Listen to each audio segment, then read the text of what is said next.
Ya está, empezamos. Bueno, muchas gracias. Me han pedido que hable sobre la Santísima Virgen y particularmente sobre el misterio de la Inmaculada Concepción, pero para poder desarrollar este tema hay que introducir una cuestión fundamental. Voy a hablar de la Santísima Virgen desde el punto de vista teológico. No es un desarrollo de doctrina espiritual, sino más bien teológico, acerca de la Inmaculada Concepción. Pero para hablar de este tema, hay que tomar una decisión fundamental, previa, de la que depende todo tratado mariológico, es decir, todo lo que uno vaya a estudiar acerca de la Santísima Virgen desde el punto de vista de la teología depende de esta decisión. Y hablamos de un tratado teológico acerca de la Santísima Virgen. Ya esto solo tiene una gran connotación, porque no tenemos un tratado teológico de otros personajes importantes que aparecen en el Nuevo Testamento. No tenemos un tratado teológico sobre el apóstol San Juan, o sobre el apóstol San Pedro, o Santa María Magdalena. Tenemos un tratado teológico acerca de la Santísima Virgen, porque hay en ello un misterio que nos habla de Dios y de la obra de la salvación, que tiene que ser analizado desde el punto de vista del designio de Dios. Evidentemente, todos estamos incluidos en el designio de Dios, pero la Santísima Virgen está ahí incluida de una manera muy especial, y eso amerita un tratado teológico.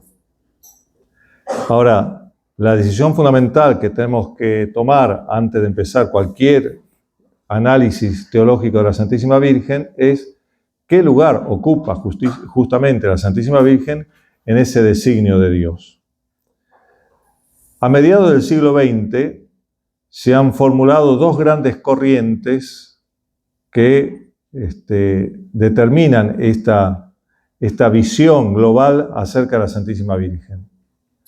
Se las ha conocido estas dos corrientes con un término de corriente maximalista, corriente minimalista. El término no dice demasiado, pero son dos corrientes fundamentales. Una a mí me parece la acertada, la otra no me parece tanto. La corriente llamada maximalista considera que la Santísima Virgen pertenece, como se dice en teología, al orden hipostático. ¿Qué significa esto? Que el orden hipostático es el orden de la encarnación, el Verbo divino que toma carne y humanidad en Jesucristo. La Santísima Virgen pertenece a ese orden, al de la encarnación. Está íntimamente vinculada al misterio de la encarnación del Señor.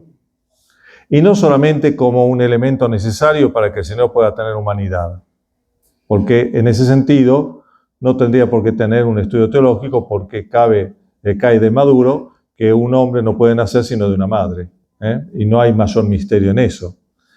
Si hay un tratado teológico de María Santísima y pertenece al orden hipostático, es porque ella tiene un rol importantísimo en el designio de la salvación y en el designio de la creación. Esa es la corriente llamada maximalista, porque le atribuye a la Santísima Virgen lo máximo que se puede atribuir a un ser humano. La otra corriente llamada minimalista ve en la Virgen no esta ubicación en el orden hipostático, sino más bien en el orden del desarrollo o de la vida de la Iglesia, ¿no? Y ahora voy a tratar de desarrollar brevemente estos dos puntos, para después introducirme en la cuestión de la Inmaculada Concepción. Para la corriente minimalista, que ve a la Virgen en relación con la Iglesia, considera que todo el misterio de la Virgen se reduce a ser un modelo, un paradigma para la Iglesia, ¿no? La Iglesia tiene que mirar a la Virgen para ver cómo es su propio misterio. Evidentemente, la Iglesia tiene que mirar a la Virgen y en la Virgen comprender su propio misterio, no hay duda. Pero esto resulta poco. Por eso se la llama esta corriente minimalista, porque reduce a este aspecto el misterio de la Virgen. Dios la eligió para ser madre de su Hijo y para proponerla como modelo de la Iglesia. Está bien, pero no es suficiente. La corriente maximalista tiene como título más grande de la Santísima Virgen el ser Madre de Dios. ¿Sí? Dios la eligió para ser Madre de Dios. Y eso tiene una connotación importantísima, porque, como vamos a ver después en el desarrollo patrístico, significa que está asociada a la obra redentora de Cristo de una manera particularmente activa. No solamente como un instrumento biológico para darle humanidad al Señor, sino para participar como madre en la obra de la redención. Esto es lo más grande que se puede decir de la Virgen. Por eso el título más importante que se le puede dar a la Virgen es ser Madre de Dios. ¿Y por qué es Madre de Dios? La Virgen goza de otros privilegios. Entre ellos, la Inmaculada Concepción, la virginidad perpetua, la asunción a los cielos en cuerpo y alma, que son los 4 dogmas marianos: maternidad divina, Inmaculada Concepción, virginidad perpetua, antes, durante y después del parto, y la asunción a los cielos. Son los 4 dogmas marianos que expresan el gran misterio de María Santísima. Pero esos dogmas dependen de uno, el de la maternidad divina. María es Madre de Dios. Y esto es lo más importante, dice, porque fue elegida para ser Madre de Dios, goza también del don de la Inmaculada Concepción. ¿Qué significa para María Santísima ser Madre de Dios? Esto la Iglesia, desde sus comienzos, lo aceptó en la fe y lo vivió sin ningún tipo de controversia. Una de las oraciones marianas más antiguas, el Subtum Praesidium, así la confiesa como Madre de Dios, y es del siglo III y tal vez un poco antes. Así que ya muy tempranamente la Iglesia veneró a la Santísima Virgen como Madre de Dios, uno de los primeros títulos que le dio la Iglesia a la Santísima Virgen. Este título o esta verdad sobre la Santísima Virgen fue puesta en cuestión por Nestorio. Los debates de aquella época llevaron a la definición dogmática de María como Madre de Dios en el Concilio de Éfeso en el año 431. Digo simplemente estos datos históricos para ver cómo la Iglesia se preocupó por reafirmar lo que ya afirmaba y creía, pero como fue puesto en duda por una herejía que decía que María no era Madre de Dios, sino Madre de Cristo, no entro en esta controversia porque implicaría muchas cuestiones cristológicas para explicar, pero al negar la maternidad divina, eso constituyó un escándalo dentro de la Iglesia universal. Los fieles cristianos y toda la Iglesia en ese momento reaccionó virulentamente contra esta herejía. ¿Sí? Tanto es así que se sancionó en el Concilio de Éfeso el dogma de la maternidad divina de María. No es que a partir de ese momento la Iglesia profesó esta verdad, sino que la conocía desde antes, pero la ratificó con un dogma para decir, bueno, esto no se dude nunca más, es así para siempre, ¿no? María, Madre de Dios. ¿Qué significa que sea Madre de Dios? Por supuesto, el aspecto biológico, ¿no? Concebir y dar a luz a Jesucristo. Pero en el plan de Dios, la maternidad divina no se reduce a esto, sino a ejercer una actividad propia en la obra de la redención. Está unida, está pensada por Dios en el mismo momento en que pensó la redención a través de su Hijo hecho hombre, pensó que María como madre iba a colaborar activamente en esa obra de la redención. ¿Sí? Y eso se ve después a lo largo en algunos textos de la Sagrada Escritura. Para que María pudiera desempeñar ese rol activo en la obra de la redención, era necesario que ella no compartiera con el pecado absolutamente nada. Porque ella no podría haber actuado en la redención del hombre si hubiera estado sometida en algún momento al pecado. Si ella hubiera estado sometida al pecado original, aunque hubiera sido librado de ella del pecado original sin cometer ningún pecado personal, ella no podría haber actuado para liberar al hombre del pecado. Hubiera sido la primera liberada y después colaborar con el Señor en eso, pero no ya en la redención, porque la redención hubiera tenido lugar directamente en ella. Bueno, Esto, que les digo así simplemente, no es tan fácil de decir, tiene sus vueltas y ahora voy a tratar de explicar. Nosotros afirmamos que María Santísima fue inmaculada desde el primer instante de su concepción. Es decir, no fue rozada de ninguna manera por el pecado original, sino que desde el primer momento de su existencia, no en un instante después, sino desde el primer momento de su existencia, apenas es concebida por sus padres, fue liberada del pecado original. Nunca lo tuvo. Y no teniendo el pecado original, además no tuvo nunca ningún tipo de pecado. Por eso lo que se dice negativamente, liberada del pecado original o Inmaculada Concepción, se dice positivamente con otro título, que es la Purísima Virgen María. Purísima, santísima, llena de gracia, plena de gracia, sin pecado de ningún tipo. Es difícil imaginar un personaje de esta categoría, ¿no? Pero así la tenemos que pensar y después elevarlo exponencialmente porque siempre nos vamos a quedar cortos.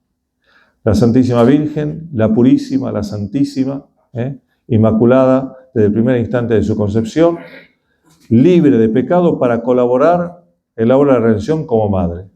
Por eso la maternidad ha comandado que fuera liberada del pecado original.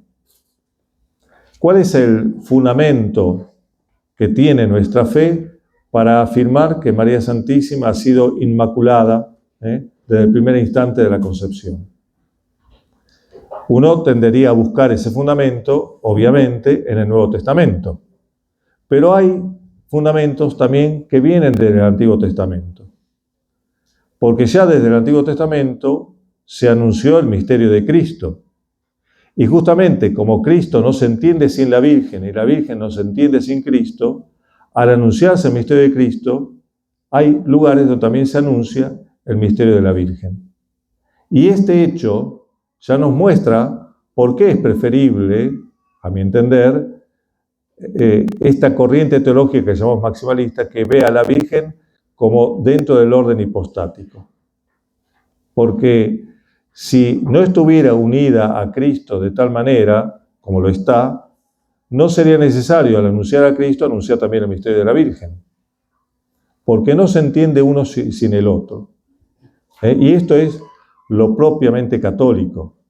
Porque uno no puede conservar el verdadero misterio de Cristo si lo aparta del misterio de María. Podrá decirse cristiano, pero ya no será católico, porque le falta la Virgen, que es algo distintivo propiamente nuestro. Y eso no es simplemente por una cuestión de devoción, de ternura hacia la Madre, sino por una realidad teológica, porque así Dios lo ha querido. María entonces aparece profetizada en el mismo instante en que es profetizado el Salvador. Por eso, en las primeras páginas de la Biblia ya encontramos esta mención. Me remito entonces ahora a este texto del capítulo 3 del libro del Génesis, versículo 15, que se ha denominado protoevangelio, es decir, el primer anuncio del Evangelio. ¿Sí? Seguramente ustedes lo conocen, lo voy a leer para tenerlo en cuenta y hacer un pequeño análisis. Nos ponemos en contexto, después del pecado de Adán y Eva, Dios pide cuenta a Adán y Eva de lo que han hecho, y también a la serpiente que simboliza al diablo. Al final, Dios dicta su sentencia. Su sentencia, en primer lugar, contra la serpiente, el diablo, que ha sido la principal instigadora del pecado. ¿Sí? Le dice entonces Dios a la serpiente: enemistad pondré entre ti y la mujer, entre tu linaje y su linaje. Él te pisará la cabeza, mientras acechas tú su calcañar o su talón. ¿Sí? Breve. Primero, Dios decreta una enemistad. Dicho, la traducción castellana no tiene todo el peso que tiene el original. Esta enemistad es una enemistad a muerte. Es decir, no hay solución más que con la muerte de uno de los contrincantes. No hay posibilidad de reconciliación de algún tipo. Es una enemistad a muerte. El texto original lo dice con una palabra que tiene esta connotación y que con nuestra palabra castellana, enemistad no recoge todo ese peso de la palabra. Pero entonces tengámoslo en cuenta. Ya entre la serpiente y la mujer hay una enemistad absoluta, que vence uno y el otro es derrotado, o al revés. Pero no puede haber una conciliación de ningún tipo. No hay un posible tratado de paz de ninguna manera. ¿Sí? La enemistad se resuelve con la muerte de alguno de los contrincantes. ¿Sí? Así que ya le está avisando Dios a la serpiente que ha establecido esta enemistad absoluta entre la serpiente y la mujer. Una enemistad que se va a continuar en la historia entre los descendientes de la serpiente y de la mujer. Uno puede preguntarse, bueno, pero ¿qué tipo de descendencia puede tener la serpiente? Si tenemos en cuenta que se trata del diablo, bueno, serán todos aquellos que de alguna manera trabajen para él, o porque sean conquistados por él de alguna manera. Es decir, toda una corriente que descenderá a partir de Adán, de hombres que con pecados van a trabajar a sabiendas o no, pero en definitiva contaminados por el pecado, al servicio del diablo. Pero hay un linaje, una descendencia que vendrá de la mujer. ¿Quién es esta mujer? En primer lugar, tenemos que decir que es Eva, porque es la que fue seducida por la serpiente. Pero lo que se dice de esta mujer, que en primer lugar Eva, trasciende al mismo personaje de Eva. Una enemistad a muerte entre la serpiente y Eva, cuando ya Eva cayó bajo la serpiente, no parece que se ajuste mucho el peso y la profundidad de lo que está diciendo Dios a esta mujer que es Eva. Parece que como por detrás de esta Eva está Dios hablando de otra mujer con la cual sí habrá una enemistad absoluta entre la serpiente y ella. Los descendientes de la mujer tendrán la misma enemistad con los descendientes de la serpiente. Pero los descendientes de la mujer, si es Eva, son los hombres que están contaminados con el pecado original, o sea que habría que poner del lado de la descendencia de la serpiente. Entonces, ven que ya aquí Eva queda como en un segundo plano y empieza a aparecer en un primer plano otra mujer cuya descendencia terminará con la victoria definitiva sobre la serpiente. Por eso, dice a continuación, él te pisará la cabeza mientras acechas tú su talón. La palabra linaje o descendencia en el texto original puede tener sentido plural o sentido singular. Cuando se habla del linaje de la mujer, se habla en plural, los descendientes, y los descendientes de la serpiente. Pero pasa ahora a hablar, a concretizar, a singularizar en un descendiente. Él te pisará la cabeza. En castellano el juego de palabras no se percibe, porque se habla del linaje, y acá se dice él, parece que se refiere al linaje. Pero en el texto original es muy claro el paso del plural al singular. De tal manera que ya no está hablando de los descendientes, sino que está hablando de un descendiente particular. Él, ese descendiente, te pisará la cabeza, te aplastará la cabeza. En las traducciones griegas de estos textos, que originalmente eran en hebreo, se cambia acá el neutro que traduce el linaje por un masculino, él, es decir, es un personaje concreto, masculino, un hombre, un varón, que va a pisar la cabeza de la serpiente. Y con eso va a sancionar la enemistad anunciada al principio, es decir, te va a dar muerte. ¿Sí? Esta enemistad, le dice Dios a la serpiente, que ahora te anuncio, ¿cómo va a concluir? Con tu muerte bajo el pie de ¿quién? Del descendiente de la mujer. ¿Por qué se llama protoevangelio a este texto? Porque es el primer anuncio de Jesucristo. Él es el descendiente que aplastará la cabeza de la serpiente. Él, ¿sí? Jesucristo, ¿sí? Mientras acechas tú su calcanear, mientras la serpiente acecha el talón que le va a pisar la cabeza. La traducción otra vez no es demasiado clara, porque pareciera que la serpiente de alguna manera va a defenderse y va a poder morder algo del talón que la quiere pisar, mientras tú acechas su talón. Pero la palabra original está diciendo, no vas a poder reaccionar. Vas a ver venir el pie sobre tu cabeza y lo único que vas a hacer es ver que se te viene el pie encima. Ese es el sentido de la palabra original. O sea que la victoria de este descendiente sobre la serpiente es absoluta, sin que la serpiente pueda hacer absolutamente nada. ¿Sí? Muy bien. ¿Dónde está aquí presente la Santísima Virgen? Porque se está hablando del descendiente de la mujer, ¿no? La mujer está como en un segundo plano respecto de él, el descendiente, Jesucristo. ¿Quién es la mujer de la cual desciende Cristo? Es la Santísima Virgen. No es Eva, es la Virgen. Y de la Virgen que se está diciendo, de esta mujer de la cual desciende Cristo que aplasta la cabeza, que tendrá una enemistad absoluta con la serpiente. Es decir, como lo va a decir después la bula de la declaración dogmática de la Inmaculada Concepción, que la Santísima Virgen, anunciada aquí en este pasaje del Antiguo Testamento, tiene con la serpiente la misma enemistad que tiene Cristo. ¿Cuál fue la enemistad que tuvo Cristo con la serpiente? Es decir, no tiene nada que ver con la serpiente. No tiene nada que ver con el diablo, no tiene nada que ver con lo que engendra el diablo, que es el pecado. La Santísima Virgen tiene la misma enemistad. Es decir, no tiene nada que ver con el diablo, no tiene nada que ver con lo que engendra el diablo, no tiene nada que ver con el pecado. O sea que aquí, al anunciarse a la mujer como madre, se está anunciando también una cualidad de esa maternidad que es que no tiene nada que ver con el pecado. Por lo tanto, se está anunciando veladamente, implícitamente, su Inmaculada Concepción. No lo dice explícitamente, porque para eso será necesario un gran desarrollo dogmático, ¿sí?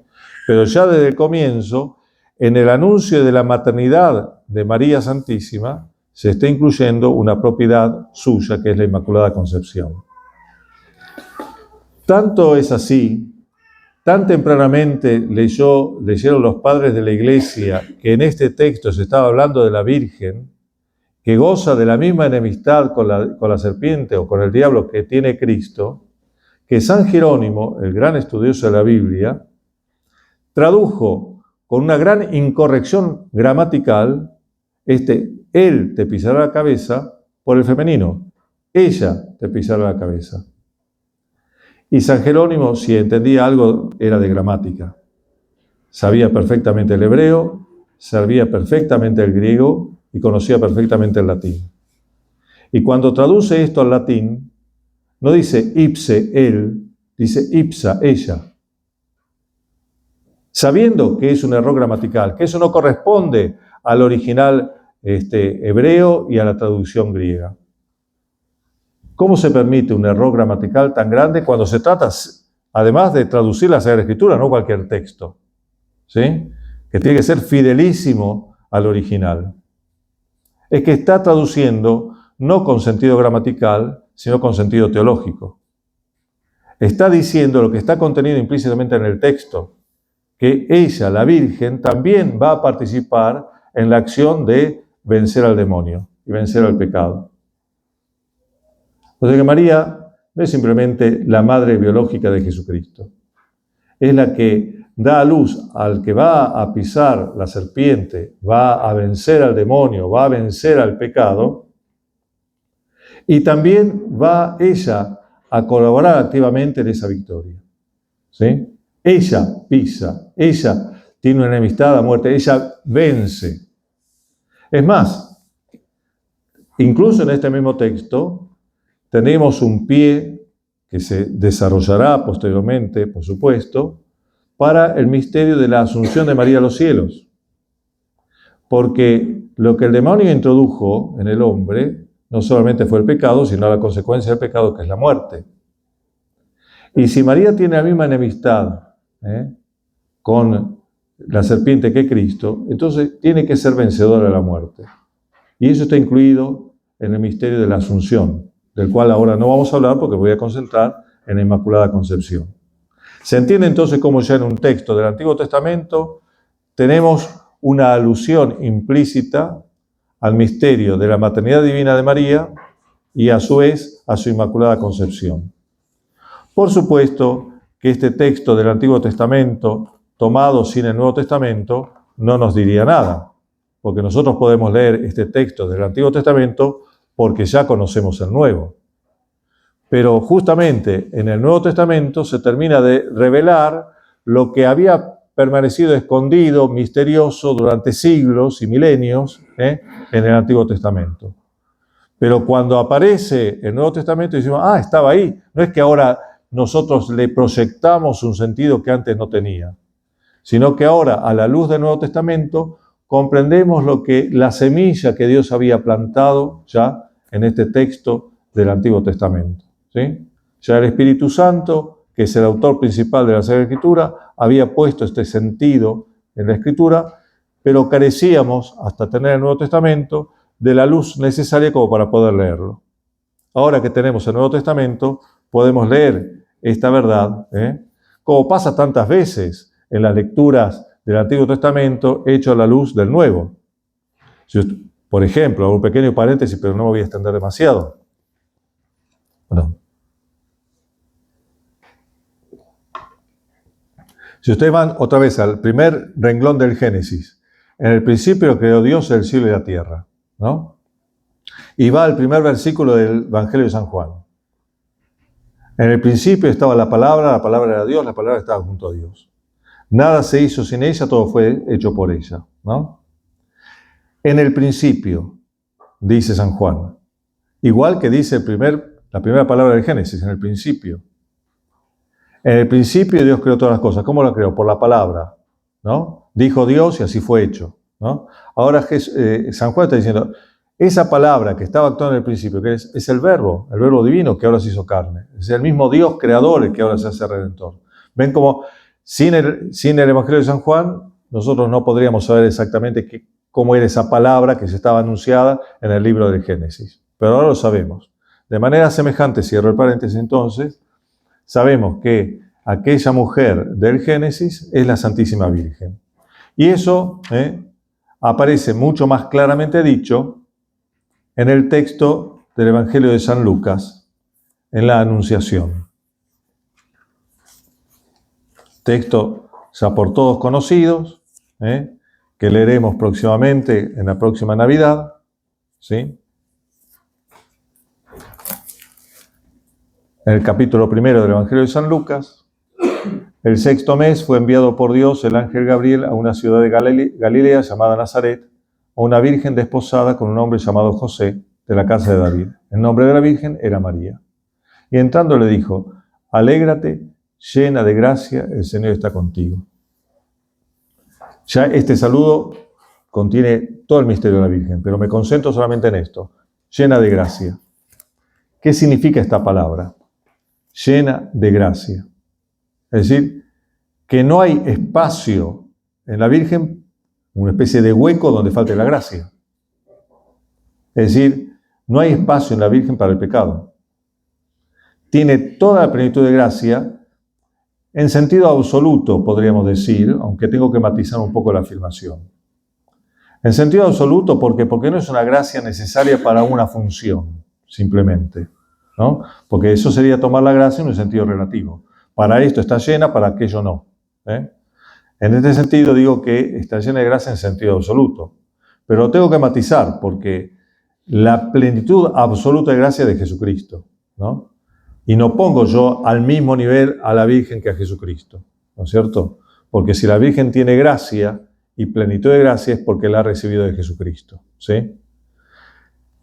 En esto nunca ha habido duda. Ahora pareciera que aparecen las dudas, pero en realidad nunca nadie al exaltar a la Santísima Virgen ha querido disminuir a Jesucristo. Siempre se ha afirmado que la Santísima Virgen está subordinada al Señor, pero esa subordinación no significa quitarle algo, sino darle todo lo que tiene, pero dependiendo de Jesucristo, ¿sí? Eso tiene que quedar claro, no hay duda al respecto, Así que La Santísima Virgen aparece como llena de gracia. Y entre estas otras cosas, está llena de gracia es su Inmaculada Concepción. No hay espacio para ello, ningún hueco por donde pueda filtrarse la más mínima traza de pecado. Inmaculada Concepción es un modo negativo de decir lo positivo. No tiene pecado, está llena de gracia. Y si quisiéramos imaginar lo que significa esto en una persona, ¿no? La total y absoluta armonía de todo su ser, de su inteligencia, de su voluntad, de sus pasiones, de sus sentidos, plenamente humana, no un ser estratosférico que no tiene nada que ver con nosotros, pero armónica, unida, ordenada interiormente, de tal manera que ningún pensamiento, ningún sentimiento, ni siquiera que se haya escapado mínimamente, contrario a la voluntad de Dios. Pero no porque, como una especie de hacer el esfuerzo de pensar bien y sentir bien para que no se me desvíe el pensamiento y el sentimiento hacia lados que no corresponden. Porque la Virgen no ha sentido en ningún momento ninguna tentación o un peso que la lleve a desviarse del camino. No es una especie de esfuerzo, de concentración para evitar el pecado. El pecado no la toca ni de lejos, ¿no? No hay inclinación en la Santísima Virgen a nada que no esté en coordinación con el querer de Dios. ¿Podemos imaginarnos eso? Podemos decir, pero la imaginación es un poco compleja, ¿no? Nada, absolutamente nada, en esta realidad humana de la Virgen, hay algo que desentone en lo más mínimo con el querer de Dios. Totalmente, entonces ahora entendemos, su enemistad con la serpiente es absoluta. No puede ser tocada por la serpiente, de ninguna manera. Por más que quiera la serpiente, no puede hacer nada. Y la Virgen no tiene que hacer un esfuerzo para vencerla. Con solamente ser la Santísima Virgen ya la venció, ¿no? Por eso el diablo no teme nada más, no tiene mayor temor que del pie de la Virgen, que es lo más delicado que uno puede pensar, ¿no es cierto? El diablo no puede ni siquiera acercársele, ni años luz de distancia, porque la Virgen no tiene nada que ver con el diablo. O sea, que desde que la Virgen fue concebida, ha vencido a muerte al mismo demonio. ¿Sí? Por eso es refugio de los pecadores, podemos decir, ¿no es cierto? Todo lo que implica para la Santísima Virgen ser inmaculada. ¿No? ¿Por qué es inmaculada? Porque es la Madre del Señor. El primer título siempre, la maternidad divina.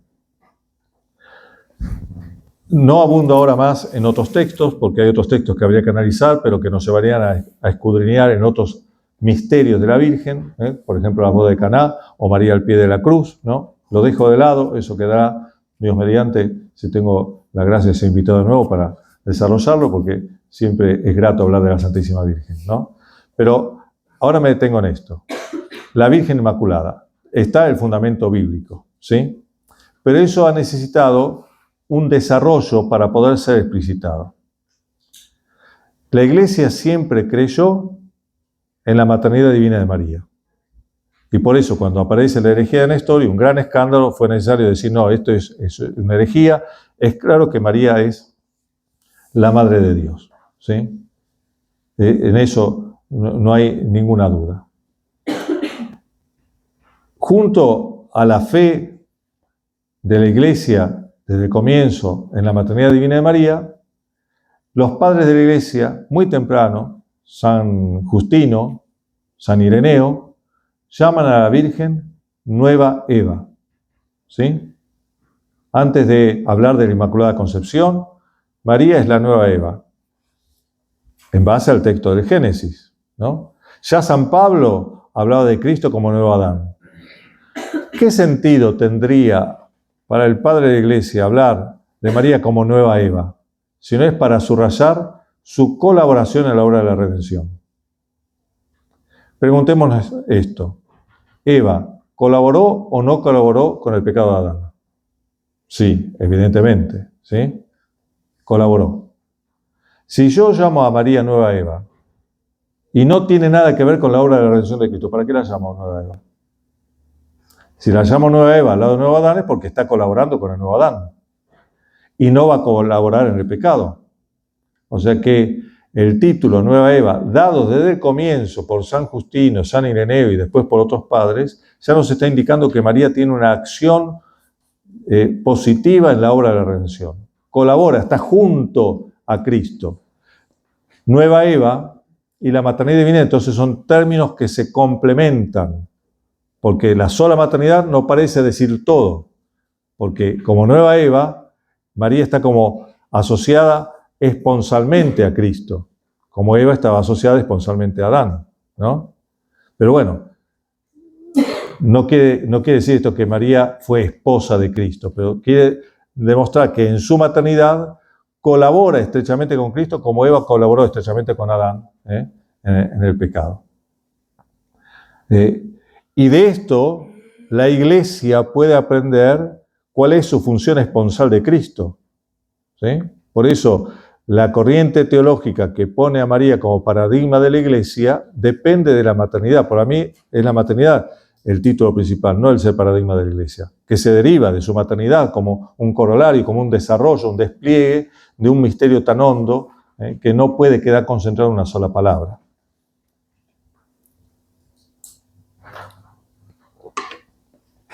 Entonces decía, tenemos el fundamento bíblico, desde el comienzo se habla de la maternidad divina de María, se habla de su asociación particular a la obra de la redención, y hay un periodo en que de a poco empieza como a consolidarse la idea de la Inmaculada Concepción, pero de a poco. Después del Concilio de Éfeso, que es en el año 431, siglo V, a partir del siglo VI más o menos y un poco más adelante, aparece una fiesta litúrgica que es la Concepción de María Santísima.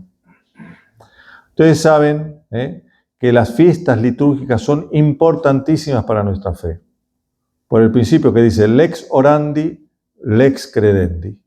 Lo que la Iglesia ora es lo que la Iglesia cree. Y lo que la Iglesia ora es lo que expresa en el culto, en la liturgia. De tal manera que no puede haber una liturgia que celebre la concepción de la Virgen y que eso no implique un acto de fe. Pero al principio, esa fiesta oriental de la concepción de la Virgen se refería a la concepción activa de Joaquín y Ana de la Virgen, que había sido milagrosa, ¿no? O sea que la primera fiesta litúrgica se concentró en cómo había nacido la Virgen, de manera milagrosa, porque Joaquín y Ana, según la tradición, eran ancianos que no podían tener hijos, ¿no? Pero la percepción de la fe fue mucho más hondo. Dice, no, acá hay algo más.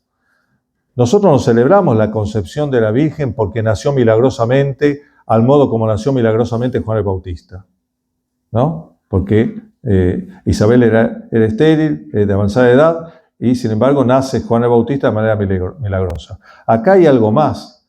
Por lo tanto, con el tiempo, la fiesta de la concepción de la Virgen, en vez de celebrar cómo la Virgen fue concebida por Joaquín y Ana, celebra su propia concepción, lo que se llama la concepción pasiva, es decir, cómo ella fue concebida, en qué calidad, en qué cualidad fue concebida la Santísima Virgen. Al margen de que haya sido concebida milagrosamente, ¿sí?, por Joaquín y Ana, ella ha sido concebida de una manera única, particular, y ahí entonces empieza a desarrollarse más particularmente la idea de su inmaculada concepción, sin pecado, ¿no es cierto? Esto se fue desarrollando tranquilamente, pero a partir del siglo IX empiezan a surgir objeciones contra la Inmaculada Concepción. Una de esas objeciones proviene de la doctrina de San Agustín sobre el pecado original. San Agustín había dicho que el pecado original, y con razón, porque eso después fue sancionado por un dogma, el pecado original, el de Adán y Eva, se transmite por generación. De tal manera que donde hay una generación natural de un ser humano entre el varón y la mujer, el pecado original se transmite. Y María Santísima nació de Joaquín y Ana. Por lo tanto, tendría que tener el pecado original, ¿sí? Esta idea influyó, es una verdad, pero influyó como una objeción. Es decir, entonces, ¿cómo puede ser que María Santísima, que nace de manera normal de un padre y una madre, no haya contraído el pecado original si el pecado original se contrae con la misma generación? ¿Sí? No por un camino aparte. No es que un ser humano es engendrado y después el pecado le viene encima por otro camino, ¿no? Porque no hay forma de que le venga por otro camino el pecado original, porque si no habría que decir que Dios le pone el pecado original a una persona que nace normalmente. Entonces Dios sería el culpable del pecado original con el que nacemos, ¿no? No, el pecado original se transmite por generación. Misterio que es mucho más complicado de explicar, pero tengamos esta verdad de fe. Se transmite por generación. María vino por una generación natural, tendría que tener el pecado original. ¿Cómo se resuelve esto? Bueno, queda ahí esta primera objeción. Pero después aparece otra objeción, mucho más honda, que es, ¿quién es el redentor de todos los hombres, sin excepción? Jesucristo. Y si María no tuvo pecado original, quiere decir que Cristo no la tuvo que redimir, ¿no? Porque si nació sin pecado original, Cristo redimió a todos, menos a la Virgen. ¿Sí? Eso además implicaría que el pecado original no se extiende universalmente a todos los hombres, sino a todos menos a una. Y lo mismo, la redención de Cristo se extiende a todos menos a una, a la Santísima Virgen. Esta objeción fue tan fuerte que autores profundamente marianos en su tiempo se opusieron al título de Inmaculada Concepción. Por ejemplo, San Bernardo. No podía concebir la Inmaculada Concepción porque eso hubiera implicado que Cristo no era el Redentor universal de todos los hombres, ¿no? Y el mismo Santo Tomás de Aquino no acepta el título porque no encuentra el modo de resolver esta objeción. No porque niegue explícitamente eso, sino porque no encuentra el argumento apropiado. Ese argumento apropiado va a aparecer de a poco después, unos siglos después, y el que va a dar cierre a esta argumentación es Duns Scoto, diciendo que María fue preservada del pecado original en previsión de los méritos de Cristo, ¿no? O sea que no es una excepción, sino un anticipo, que es distinto. Este día aparece recién, más adelante, después de la época de San Tomás, siglo XIV. Con esto se va preparando entonces las respuestas a las objeciones que se habían levantado contra la Inmaculada Concepción. Si la Virgen puede ser redimida anticipadamente en previsión de los méritos de Cristo, no importa que haya sido engendrada según una generación natural, porque lo que se hubiera tenido que transmitir por esa generación natural no se transmite en previsión de los méritos de Cristo. O sea que acá tenemos la solución a las dos objeciones, ¿sí? Entonces empieza un largo periodo de defensa de la Inmaculada Concepción. Tanto es así que las universidades medievales de aquel entonces, de París y de Oxford, han hecho como un voto, diríamos, que los doctores de teología de aquella época se obligaban como a defender la Inmaculada Concepción. Siempre había, por supuesto, las objeciones que se presentaban, pero ya estaba como la argumentación teológica suficientemente elaborada como para poder responder a la objeción. Sin embargo, el dogma no estaba, ¿no?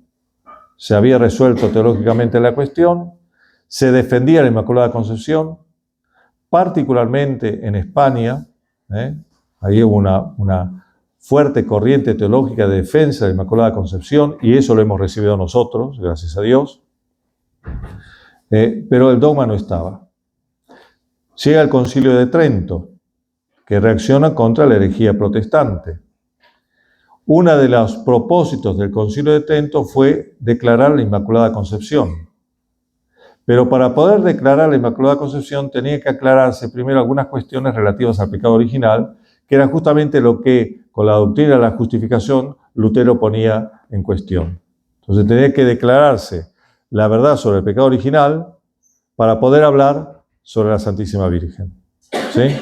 En realidad, la cuestión sobre el pecado original ya había sido declarada muchos siglos antes en el sínodo de Cartago del año 416, 418, ¿no es cierto? Pero ahora que había sido puesta otra vez en tela de juicio por Lutero, había que retomar esa enseñanza, reproponerla y declararla otra vez dogmáticamente como verdad de fe. En el aula conciliar en Trento había discusiones teológicas acerca de cómo expresar el misterio del pecado original. De tal manera que no pudieron ponerse de acuerdo para declarar la Inmaculada Concepción. Así que el Concilio de Trento, cuando habla del pecado original, pone una cláusula, no pudiendo declarar la Inmaculada Concepción, dice: todo lo que nosotros decimos en esta aula y como doctrina de fe acerca del pecado original, excluimos a la Santísima Virgen. No declaró la Inmaculada Concepción, pero dijo: la Virgen María es un caso aparte, ¿no? Quedó entonces abierto el problema de la declaración dogmática. Esto no significó que la Iglesia no creyera en la Inmaculada Concepción. Lo creía, pero faltaba la aclaración dogmática. ¿Cuándo se da esa aclaración dogmática, la declaración dogmática de la Inmaculada Concepción? El 8 de diciembre del año 1854. El Papa Pío IX declara dogma de fe, la Inmaculada Concepción. ¿Por qué lo declara? Porque era una cuenta pendiente. No porque hubiera una controversia, que alguien que se opusiera. Era algo que había que hacer. Y la Iglesia toda la pedía, esa declaración. De tal manera que el Papa con la bula Ineffabilis Deus, porque son las primeras palabras de la bula, declara la Inmaculada Concepción de María Santísima. Y dice que María Santísima, en previsión de los méritos de Cristo, fue preservada, conservada inmune de toda mancha de pecado original.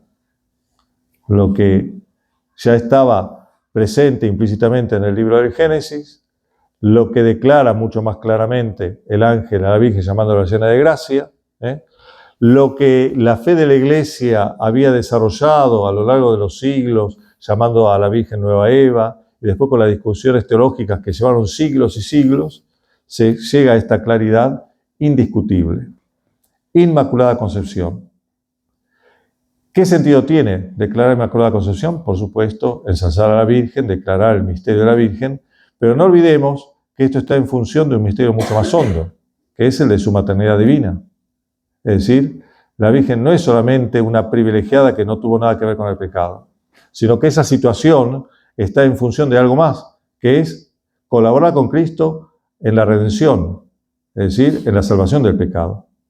Por eso no podemos pensar la Inmaculada Concepción como si fuera un privilegio de la Virgen nada más, que ya sería muchísimo y estamos contentísimos de tratarla así a la Santísima Virgen, sino porque está vinculada a su acción al lado de Cristo para la redención del hombre. Su participación activa. Es, digamos, lo que denota su condición de maternidad divina. Es Madre de Dios, y para ser Madre de Dios es inmaculada porque su maternidad implica una acción activa contra el pecado en la redención del hombre. ¿Sí?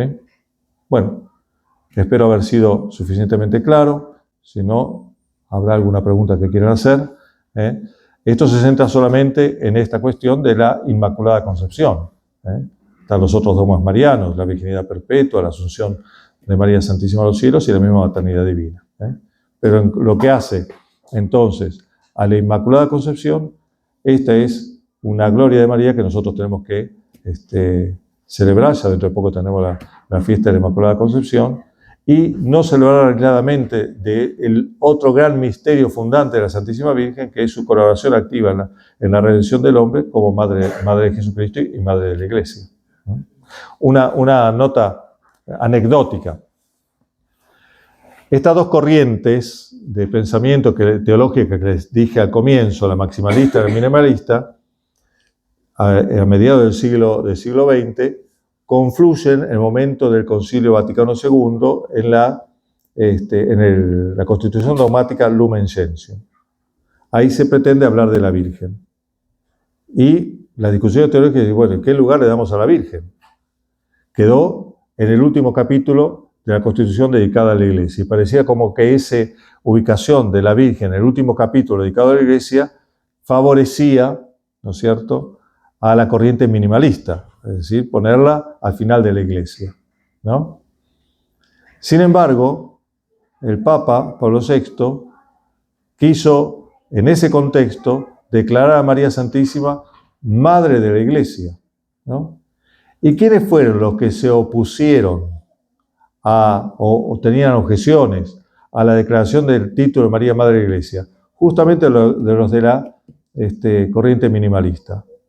Porque al nombrar a la Madre de la Iglesia ponía por encima de la Iglesia. Y la corriente minimalista quiere poner ahí, ¿no es cierto? Una más dentro de la Iglesia, eminente, pero una más dentro de la Iglesia, ¿no? Y así como Cristo es cabeza de la Iglesia, y no puedo decir que esté fuera de la Iglesia, pero es cabeza, no está dentro como cualquier miembro, la Virgen Santísima es miembro de la Iglesia porque no es cabeza, pero está tan unida a Cristo que el título Madre de la Iglesia la pone no solamente como un modelo o una más dentro de la Iglesia, sino más bien en unión con Cristo. Y por eso la corriente minimalista tuvo sus objeciones para ese título, que aparentemente le daría la mano derecha a la corriente minimalista, porque la nombra Madre de la Iglesia, no Madre de Cristo. Por supuesto que no se quiere negar eso, ¿no? La maternidad. Pero bueno, es un modo como de equilibrar lo que parecía darse con la ubicación del capítulo 8 de la Lumen Gentium al final, equilibra, dice, bueno, no, está bien, la Virgen está ahí en ese lugar porque tiene algo que decir a la Iglesia, pero está por encima, está unida a Cristo, ¿no? Bueno, lo anecdótico nomás. Bueno, ahora sí. Gracias. Un aplauso, padre.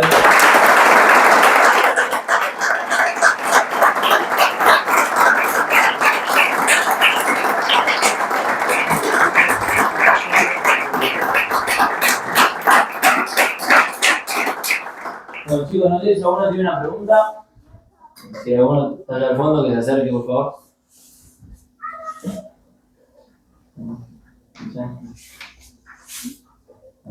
O no se entendió nada o fui demasiado claro, ¿no? Bien, las dos se ponen. ¿No pasa nada?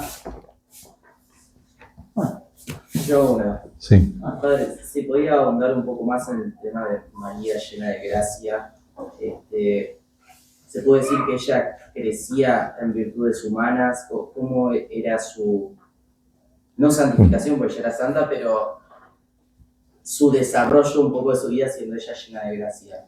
Si se puede decir. Es un paralelo a lo que dice el Evangelio de Cristo también, que crecía en gracia, en edad y sabiduría, ¿no?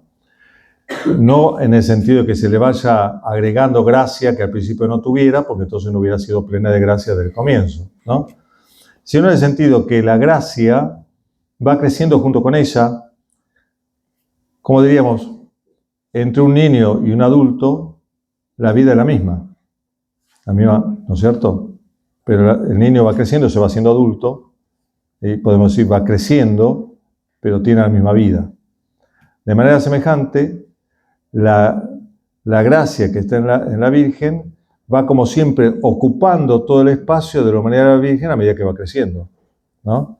No porque se le va agregando, sino porque siempre va creciendo junto con la Virgen, es decir, va ocupando todos los aspectos. Entonces la Virgen, no hay que pensar que siendo niña tenía toda la inteligencia sobrenatural que puede tener una persona adulta, porque va creciendo, ¿no es cierto? Pero a la edad de niña tenía toda la gracia como para esa comprensión sobrenatural de una niña, y después, cuando va creciendo, como que la gracia va como colmando siempre una inteligencia, una voluntad que va creciendo. Y lo mismo se dice de Cristo, ¿no? Porque la gracia siempre respeta el orden natural. Y el orden natural implica un crecimiento, un desarrollo, pero no porque, como si fuera por caminos paralelos, ¿no es cierto? Entonces se le va agregando la gracia necesaria a una edad nueva, sino que la misma gracia va creciendo junto con el crecimiento de la edad, la maduración integral de la Santísima Virgen y de Jesucristo. Ese es el sentido de crecimiento en gracia. O sea que la santidad de la Virgen fue plena y total desde siempre, por siempre. Así. O sea que se entiende más como cuando se hace el Ave María en latín, que dice gracia plena. Gracia plena, sí. O sea, es como que está determinando eso. Sí, sí. Llena de gracia es un poco menos preciso, porque Claro, podríamos decir, gracia ¿no? plena es como porque Sí. está declarando algo. Sí, sí. Los términos latinos tienen mayor precisión.